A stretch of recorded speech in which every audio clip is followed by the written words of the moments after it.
खबरें express news में आपका स्वागत है। जनता की आवाज लेकर आज हम पहुंचे हैं दक्षिण मुंबई के मदनपुरा इलाके में।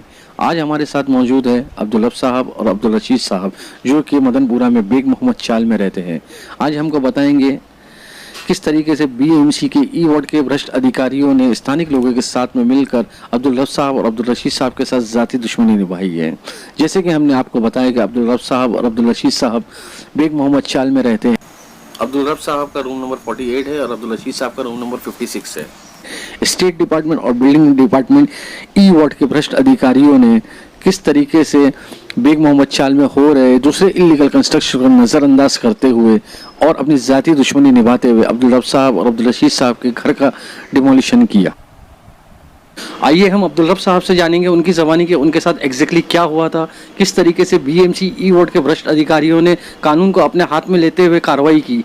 अब्दुल रब साहब, आप हमें बताइए एग्जैक्टली आपके साथ में क्या हुआ था। सर, मेरा रूम नंबर 48 है और मैं 48/52 बेग मोहम्मद चाल का बोनाफाइड टेनेंट्स हूँ। 2018 में रूम नंबर 47 और 48 को नोटिस इशू होती है। उसके बाद 3 जनवरी 2019 को मेरे घर को डेमोलिश किया जाता है और डीएमसी साहब खुद, डीएमसी अरशद अनिल काले खुद वो साइट पर विजिट करता है और विजिट करने के बाद जो भी मेरे घर का सामान जो बचा हुआ था उसको सब वो अपनी प्रेजेंस में रह करके उन्होंने सब तुड़वाया। और उसके बाद लोकशाही दिन में उन्होंने ये राइटिंग में दिया है कि रूम नंबर 47 भी डेमोलिश हो चुका है।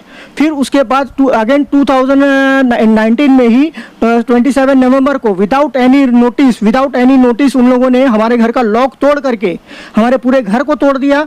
और जिस वक्त मैं बाहर था, जब मैं घर पर आया तो मुझे पता चला कुरान शरीफ की आयत की भी इन लोगों ने बेहुरमती की। वहाँ पर बीएमसी स्टाफ के जेई आदित्य नाइक, जेई यादव और rent collector Surve, rent collector Ganesh, AO state Bhojne madam, इन लोगों ने मुझे इतना जुल्म किया। वहाँ पर इन लोगों ने कुरान शरीफ की आयत की बेहुरमती की। जब मैंने इनको कहा कि भाई कुरान शरीफ तो आप मुझे बोलते तो मैं इनको साइड में कर लेता, तो इन लोगों ने, यादव मुझे कहता है चलता है बे, होता है बे। तो ये लोग क्या हिंसा करवाना चाहते हैं इस मुल्क में? और ये सिर्फ नाइंसाफी सिर्फ मेरे साथ क्यों हो रही है? रूम नंबर 47 और 48 को नोटिस इशू हुई थी, उसके बाद 6 नोटिस और इशू हुई। और जिस वक्त हर्षद अनिल काले डीएमसी जोन 1 ए वार्ड, बी वार्ड, सी वार्ड, डी वार्ड के जो डीएमसी हैं, इनकी आंख पे क्या पर्दा लगा हुआ है? ई वार्ड से मेरे घर पर आते हैं तो इनको आजू बाजू में कुछ इलीगल नजर नहीं आता है। और इनकी प्रेजेंस में रूम नंबर 20 की कंस्ट्रक्शन चालू था। मेरा घर अगर इलीगल है तो पूरी बिल्डिंग में जो भी रूम बने हुए 4, मेरा रूम तो सिर्फ 1 फ्लोर का था, इन लोगों का रूम फर्स्ट फ्लोर ग्राउंड +1 +2 ऐसे बना हुआ है। उसके ऊपर स्लैब लगा हुआ है, उसके ऊपर वाटर टैंक लगा हुआ है। तो क्या सिर्फ मेरे साथ में ही नाइंसाफी हो रही है? ये क्यों ऐसा हो रहा है? और ये लोग मतलब किसी भी चीज का पेपर नहीं दे रहे। जो चीज हम लोग इनसे मांगते हैं, स्टेट जो है वो बीएफ को ट्रांसफर करता है कि बीएफ डिपार्टमेंट का मामला है, बीएफ बोलता है स्टेट का मामला है। हमने सब हायर अथॉरिटीज को कंप्लेंट की है। कुरान शरीफ की आयत की जो बेहुरमती हुई इन लोगों ने, तो उनकी भी मैंने पुलिस में कंप्लेंट की है। मेरा स्टेटमेंट हुआ मगर उसके बाद भी मुझे कोई रिप्लाई नहीं आ रहा है। और ये लोग उसके बाद में थोड़े दिन बाद मेरा वाटर से कनेक्शन भी काटने के लिए आ गए थे। आज मैं बिना छत के रह रहा हूं 27 नवंबर से, और ये सिर्फ और सिर्फ हर्षद अनिल काले डीएमसी जोन 1 की वजह से हो रहा है। और ये जो ऑफिसर्स हैं ये सब मोस्ट करप्टेड, डीएमसी जोन 1 के बारे में मैंने ऐसा सुना था कि ये अनकरप्टेड आदमी है, मगर जो हरकत मैं उनकी देख रहा हूं तो मुझे ऐसा लगता है शायद ये मोस्ट करप्टेड आदमी है। और ये मैं इसलिए आवाज उठा रहा हूं, मेरे हक की आवाज है। क्या कि ये लोग आज जो जुल्म मेरी फैमिली जो झेल रही है, कम से कम ये जुल्म ये लोग दूसरे किसी के पास नहीं करे। और ये लोग कुरान शरीफ की बेहुरमती किस बेस पे किए? क्या ये लोग वहां पर कुछ फसाद करवाना चाहते हैं, कुछ हिंसा करवाना चाहते हैं? क्या महाराष्ट्र का माहौल ये लोग खराब करना चाहते हैं? वो समझ में नहीं आ रहा है मुझे। मगर इन लोगों ने बहुत किया है और आगे भी ये लोग कर रहे हैं। मेरे साथ में कार्रवाई हो रही, और उस बिल्डिंग में सिर्फ मेरा इलीगल नहीं है, उस बिल्डिंग में हर्षद अनिल काले की प्रेजेंस में रूम नंबर 20 बना है। और मैं ये जो भी बात कह रहा हूं उसके सारे लीगल प्रूफ मेरे पास है, इसके एविडेंस मेरे पास है। रूम नंबर 20 डेट वाइज मैं आपको बता सकता हूं कि डेट, इस डेट पर क्या था, इस डेट पर क्या था। अब्दुल रब साहब, आपने जैसे बताया है कि आपके आसपास के इलीगल स्ट्रक्चर्स को डिमोलिशन नज़रअंदाज करते हुए सिर्फ आपके घर को डिमोलिश किया गया है।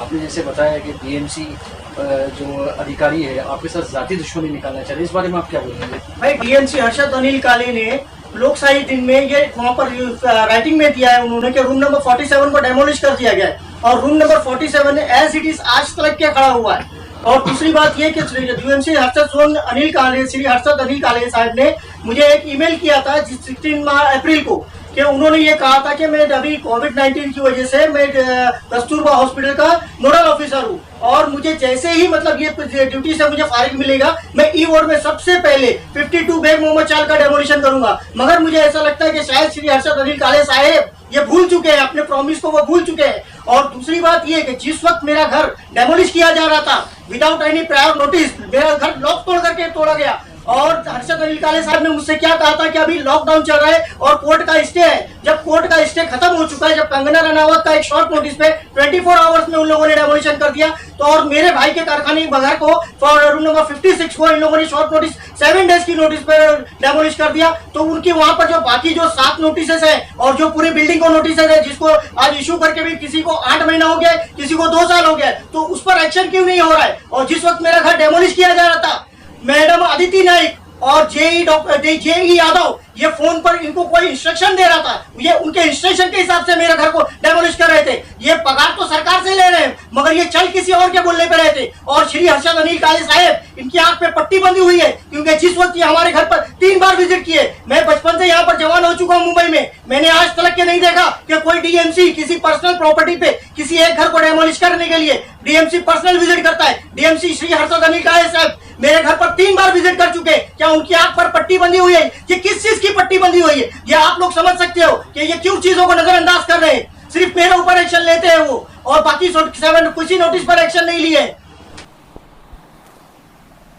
According two times of India पूरे मुंबई में एल वार्ड में सबसे ज्यादा इलीगल कंस्ट्रक्शन है और ई वार्ड में सबसे ज्यादा ऑफ करप्ट ऑफिसर्स हैं। क्योंकि आप रिकॉर्ड अगर देखेंगे तो सबसे ज्यादा एंटी करप्शन ब्यूरो ने अगर रेड कंडक्ट की है तो वो ई वार्ड है। और मुझे ऐसा पता चला है, मुझे ऐसा सुनाई दिया है कि ये श्री हर्षद अनिल काले साहब जो हैं और ये जो दूसरे ऑफिसर्स हैं इनके पास आय से ज्यादा संपत्ति है। और चूंकि हर्षद अनिल काले साहब किसी और के ऑपरेट हो रहे हैं तो मेरी महाराष्ट्र सरकार से निवेदन है कि उनको हटाया जाए क्योंकि ये सरकार से सैलरी ले रहे हैं और इनको ऑपरेट कोई और कर रहा है। क्या ये बिल्डर लॉबी के तहत चल रहे हैं? अब्दुल रशीद साहब, आपका घर भी डिमोलिशन किया गया था, आप इस बारे में क्या कहना चाहेंगे? मैं इस बारे में ये कहना चाहूँगा कि ये महामारी चल रही है और बारिश वगैरह आ रही है और इसमें मेरा घर जो है पूरा खुला पड़ा हुआ है। 22 सितंबर से जो बारिश आई उसमें पूरे घर में पानी भर गया।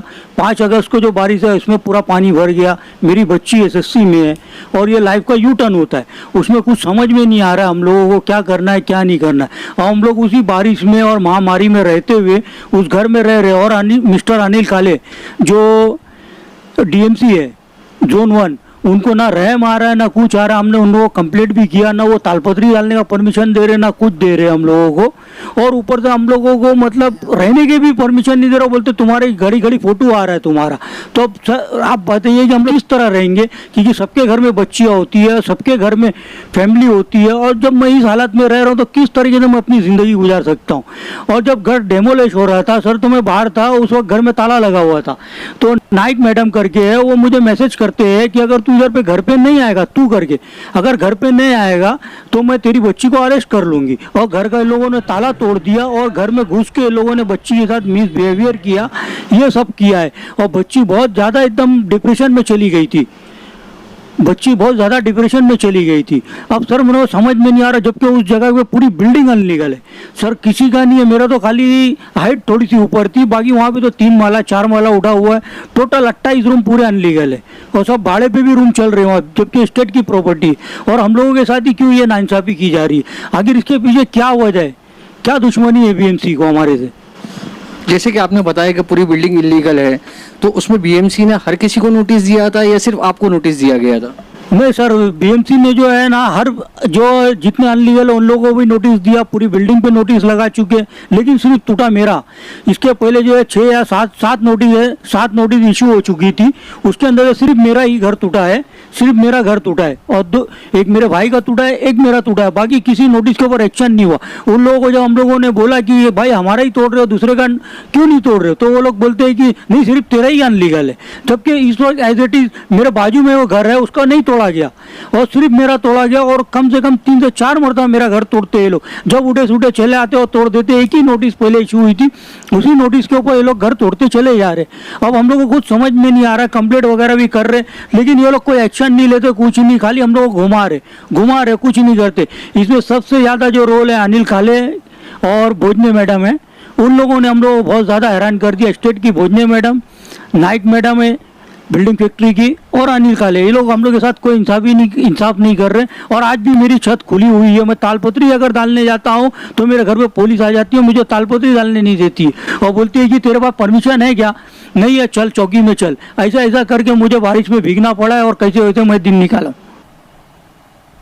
तो इन लोगों ने मेरे घर पे पूरा ताला तोड़ दिया, और जब मैं घर पे पहुंचा तो मेरी बच्ची को लोग अरेस्ट कर रहे थे, और मेरी बच्ची उस वक्त 9 में थी। इन लोगों ने मेरी बच्ची की क्लिप बनाए हैरान करते हुए, और क्या इसको अथॉरिटी को इसको परमिशन देता है कि लोग बच्ची का वीडियो बना सकते हैं? अगर है नहीं है तो फिर इनके ऊपर FIR होना चाहिए, नाइक मैडम के ऊपर, भोजने मैडम के ऊपर और सुरवे के ऊपर। ये तीनों ने मेरी बच्ची को इतना ज्यादा हरेसमेंट किया और उसके ऊपर क्लिप बनाए।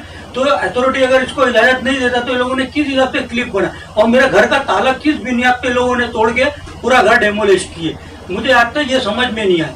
अब्दुल रऊफ साहब, आप प्रशासन से क्या उम्मीद रखते हैं और प्रशासन से क्या चाहते हैं आप? मैं प्रशासन से ये चाहता हूं कि मतलब जिस तरह से कंगना रनावत का इन लोगों ने डेमोलेशन किया शॉर्ट नोटिस पे, उसी तरीके से बाकी सब जो नोटिस इशू हुए हैं बेग मोहम्मद चाल में, उनके ऊपर भी जल्द से जल्द कार्रवाई होनी चाहिए। और दूसरी बात ये, अगर इस वीडियो को बनाने के बाद में चाहे मैं या मेरे भाई, जो कि हम लोग हमारी फैमिली में सिर्फ 2 मेल मेंबर हैं, बाकी सब फीमेल्स हैं, अगर हमारे साथ में, हमारी फैमिली मेंबर्स के साथ में किसी की भी जान माल का हमला होता है, किसी से, या हम लोगों को किसी झूठे केस में फंसाया जाता है, या किसी भी प्रकार से हमारा एक्सीडेंट वगैरह कुछ भी होता है, तो इसका जिम्मेदार जो होगा वो श्री हर्षद अनिल काले साहब होंगे, और जो एओ स्टेट मैडम, भोजने मैडम होंगी, आदिति नायक मैडम होंगी, सुरवे सर होंगे, गणेश सर होंगे, और JE यादव होंगे। जी, मैं और आपको इस चैनल के माध्यम से ये बताना चाहूँगा, जो श्री हर्षद अनिल काले साहब ने जो लोकशाही डे में गवर्नमेंट ऑफ महाराष्ट्र को मिसगाइड किए, तो उस पर क्या एक्शन होना चाहिए।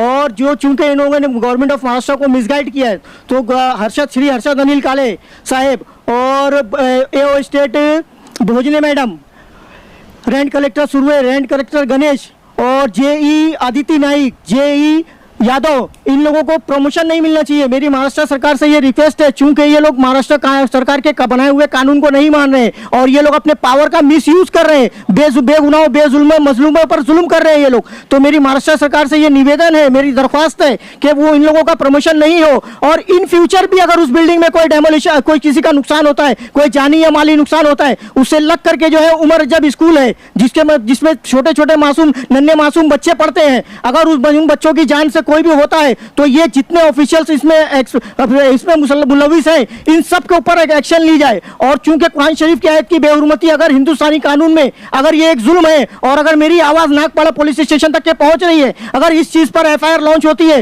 तो मेरी रिक्वेस्ट है नागपाड़ा पुलिस स्टेशन से कि इन ऑफिसर्स के खिलाफ ना FIR लॉन्च की जाए। और चूंकि इन लोगों ने मेरी मासूम बच्ची का, मेरी मासूम भतीजी का इन लोगों ने वीडियो बनाया है, क्या इनको महाराष्ट्र सरकार या गवर्नमेंट ऑफ इंडिया इनको ये अथॉरिटी देती है किसी नाबालिग बच्ची का वीडियो बनाओ या किसी के घर में लॉक तोड़ करके बनाए? तो अगर ये चीज लॉ में नहीं आती है, तो मेरी म्युनिसिपल कमिश्नर साहब से और इनसे रिक्वेस्ट है नागपाड़ा पुलिस स्टेशन से कि इन ऑफिसर्स के खिलाफ FIR लॉन्च करके इनको कड़ी से कड़ी सजा दी जाए। आपने अभी अब्दुल रऊफ साहब को सुना, अब्दुल रशीद साहब को सुना, उनके साथ हुए अन्याय को सुना।